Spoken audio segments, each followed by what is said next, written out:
কার্যক্রম আমরা হাতে নিয়েছি এবং এগুলো চলছে চলমান। এবং কোনো সরকারি পৃথিবীর যে সব মানে আছে কিনা আমি জানা নেই, আপনারা জানলে হয়তো বলবেন, যে কোনো সরকার বাস্তবায়নের জন্য তার ইশতেহারের কার্যক্রম 100 দিনের মধ্যে কাজ শুরু করেছে এবং কাজের অনেকখানি এগিয়ে নিয়ে গেছে, পাইলট প্রজেক্ট করেছে। এটা আমরা করেছি এবং এটা আপনারা প্রকাশ করবেন বা প্রচারিত হবে আপনাদের মাধ্যমে, সেটা প্রত্যাশা করি।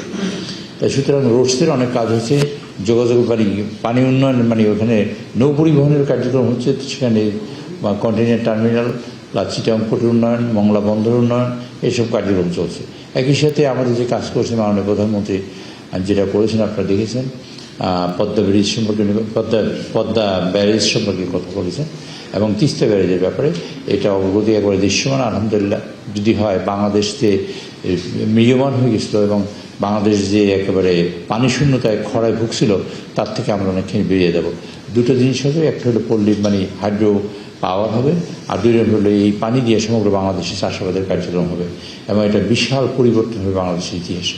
এটা একটা অন্যতম বড় প্রজেক্ট এবং সেই প্রজেক্টটা বাস্তবে যদি হয় ইনশাআল্লাহ বাংলাদেশের মানুষ খেয়ে পড়ে বাঁচার একটা রাস্তা পাবে। তারপর আমাদের কথা বলেছেন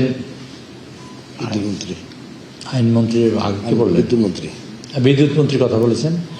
বিদ্যুতের ব্যাপারে আমরা দাম বাড়িয়েছি। 66% মানুষের বিদ্যুতের কোনো দাম বাড়েনি। 66%, 66% মানুষের বিদ্যুতের কোনো দামই বাড়েনি।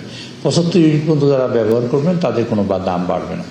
এরপরে 1 টাকা, 1 টাকা 20 পয়সা, তারপর 1 টাকা 40 পয়সা, এরকম করে দাম বাড়িয়েছেন।